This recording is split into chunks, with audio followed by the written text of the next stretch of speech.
Hi guys, this is a video that I'm very excited about because it's part of my family history. I'm going to share with you an article that was printed about my great-great-uncle Ed by the Baltimore Sun on September 27th of 1964. The article ran and labeled him as the old man of the mountain because he didn't use electricity, running water. All his tools he made himself, or hand tools, a hand scythe, however you say that. No lawn mowers, no power, nothing. He survived mostly on fruits and vegetables that he made himself. Pretty much self-sustained. So let's take a look here at the article. It's the Sunday Magazine and the Baltimore Sun, Baltimore, Maryland, September 27th, 1964. The Old Man of the Mountain. Okay, and this fiddle here, he actually handmade himself. He had, him and his brother also had one, I believe, my great-great-grandfather Leonard, but they made them themselves with their woodworking tools. Okay, so let's go up close to this picture here. It says, that's Moore in front, just show the picture there. Moore in front of his craft cabin, which was built in 1778 when the farm was first settled. That would have been by my Revolutionary War relative John Moore. Stacked behind him were some pieces of cured chestnut, all that now remains of a some great blight-killed trees. So he had a chestnut tree, but there was a blight that killed them, and he just had a few pieces left. Down here, he's crushing apples to be put in a cider press. And down here, he is cutting hay with a scythe. I'm not sure how you say that. That's only one of a number of farm and craft tools he made himself. Up here's kind of an overview of the farm area, some of the buildings, some of the pens. A view of the farmstead. All of the buildings are log construction, and some are chinked with clay and stone. None appeared to ever have been painted. So the title of the article was A Mountain Man Who Lives Like the Pioneers. Now this A. Aubrey Bodine, I looked up, the guy that did the photographs. You can actually look him up online. He is very famous, and he died in 1970, but his prints are going for good money online. So when they did this article in 64, he was 83. It said Edward Moore at 83, almost self-sufficient in his 1778 farmstead in Allegheny County. So I'm going to read this for you and then show you pictures as we go. Only 10 minutes drive from the West Virginia Pulp and Paper Company plant. That's the largest industry on the Potomac River. You guys probably know that as Westvaco or Verso. And only 1.5 miles from the town of Barton, Maryland. A bachelor farmer, that means he never married, lives as did his great-great-grandfather, Sir John Moore, who left Ireland because of religious persecution and settled here in 1778. The man is Edward Moore. He is 83 with no gray hairs. He arises every morning at 5:30 and goes to bed at 8 at night, except on Saturdays when he walks to Barton to visit his friends. Is there any other person left in Maryland who lives like the original pioneers? Okay. Not only Moore's home, but his stable, blacksmith shop, craft shop, pens, sheep cote, hay barn, and root cellar are constructed from logs, some of them still chinked with clay and stone. The original log house, built in 1778, is used to make pick handles for miners. Despite almost 2 centuries of occupancy, there is no indication that even a half a pint of paint has been used. Moore's farm implements, including the plow and his craft tools, have been made by his own hands. A small stream called Moore's Run is crossed by a rickety log bridge to reach his farm. Moore remembers when he would place a hoop in a grain sack and set it in one of the pools in the stream. A boy would wade downstream toward the sack. When he reached it, Moore would scoop up a bushel of trout. Today, the run has no No life in it. Sulfur from the mines upstream has seen to that. An hour after our arrival, Moore descended from the top of his steep-sloped 80-acre farm, taxes $30 a year, on the west side of Dan's Mountain in Allegheny County, where he had been mowing hay with a scythe he made himself. Like Horace on his Sabine farm, he was surrounded by a wide diversity of plants tended and things fashioned over the years. Let's take a look up here at the picture.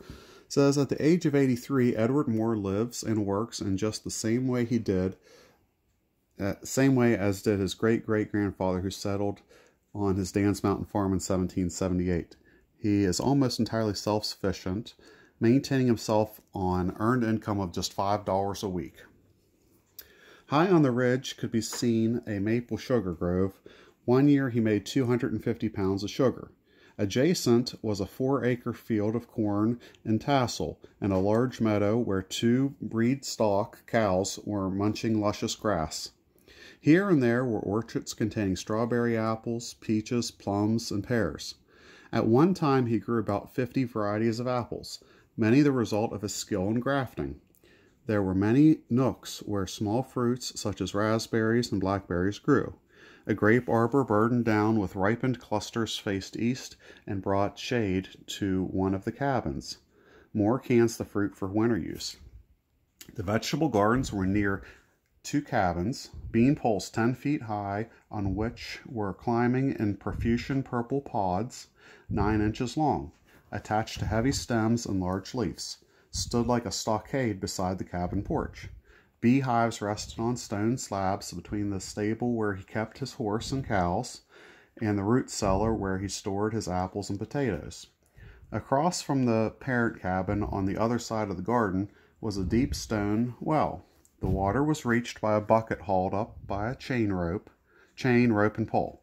On the other side of the cabin, along a high bank by the stream, was a stone retaining wall. In earlier years, Moore had kept sheep, pigs, chicken, ducks, and geese.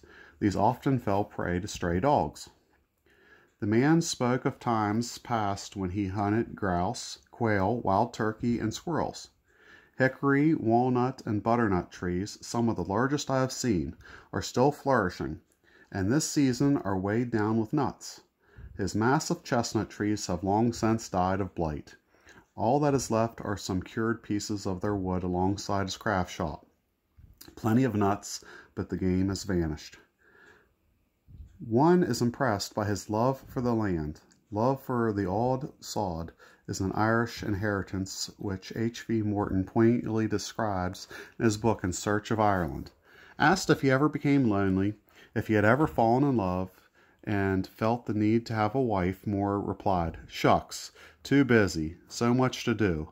Like as in winter, I fashion pick handles and play my fiddle. I did not bring a woman here because I had to care for the old folk." The only store-bought furniture to be seen, beside his old-fashioned wood and coal stove, was some stuffed couches and chairs on the porches. He had a minimum use for money. He maintains himself on an earned income of $5 a week, derived from selling produce and pick handles.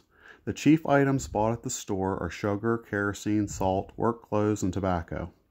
Moore does his own cooking and baking and thrives on a fruit and vegetable diet. He reminds one of a Cistercian monk. I take no stock in electricity, telephones, airplanes, spaceships. As for household rigging, it would be a darn nuisance. He reads newspapers and occasionally looks at TV when in Barton. I see every week in the papers about wrecks and people getting killed. It disgusts me. Moore is a soft-spoken man. His eyes, like his voice, connote wide vistas, yet he can thread a needle quickly. He has no need for glasses. His imagery is derived from this spot of earth on which he has lived intimately and comprehensively. Cumberland is the farthest he has been from home. He has a sensitive, balanced mind. His isolation and independence have not impaired his normalcy. He has none of the lineaments of an eccentric. Quite the opposite, an entirely approachable person. So here he is in one of his workshops, I believe. Let's see. Left. At the end of the day's work, finds Moore beside his stove with a pot of coffee and a newspaper. So here he is with a pot of coffee and a newspaper. Over here is hay cut for his cattle and horse during the coming winter. And he has several more stacks than that. Down here, he is starting to turn a piece of his chestnut timber into a pick handle. This is, for the most part, a winter occupation. In addition to selling these to miners, he sells some of his produce. He attended school through the 4th grade.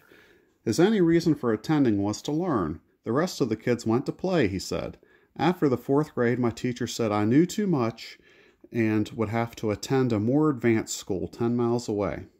This meant either walking or horseback riding, so I quit. He has learned fluently in the school of experience.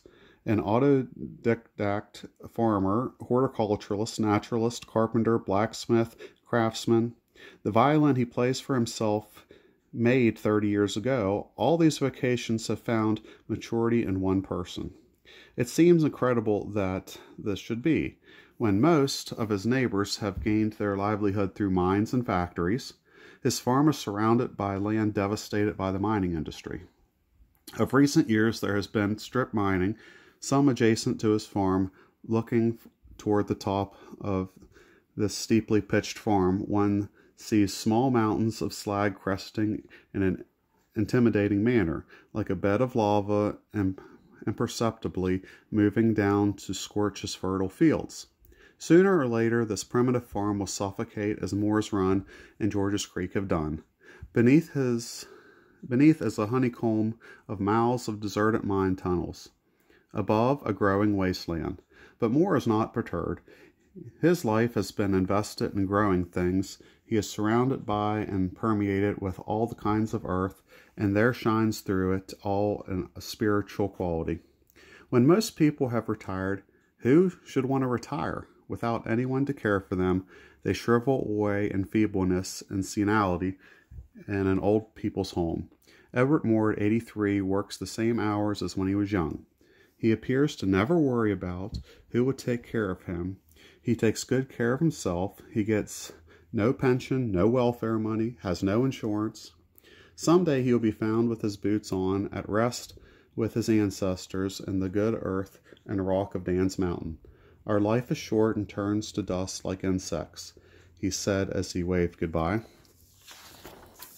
Okay, some more pictures.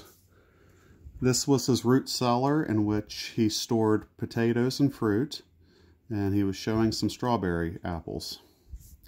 Down here was his deep stone well. Water was obtained with a bucket, raised by a chain rope and a pole. Okay, all of his farm buildings have roofs of handmade shingles, most of which have seen better days. Down here, he's using a draw knife to finish a pick handle, which is being held in a wooden vise that he contrived. And finally, Moore's handmade plow. He has 4 acres of corn this year, besides fruit and various other vegetables. So, I just wanted to finish up the story. This was wrote in 1964. He lived 4 more years to 1968, and some of the story kind of alluded to how it kind of ended. He was found in his cabin one winter, frozen to death, but that's how, you know, he wanted to live. And they actually found him looked like he was trying to burn $20 bills to keep the fire going, because money meant nothing to him. And so it was just something to get the fire started. All the buildings and barn were tore down by the coal company, so that's not there. But he is buried on the same Moore cemetery as my Revolutionary War great-great-great-great-grandfather John Moore. So he's still in the Barton area. All right, thanks guys. I hope you found this interesting.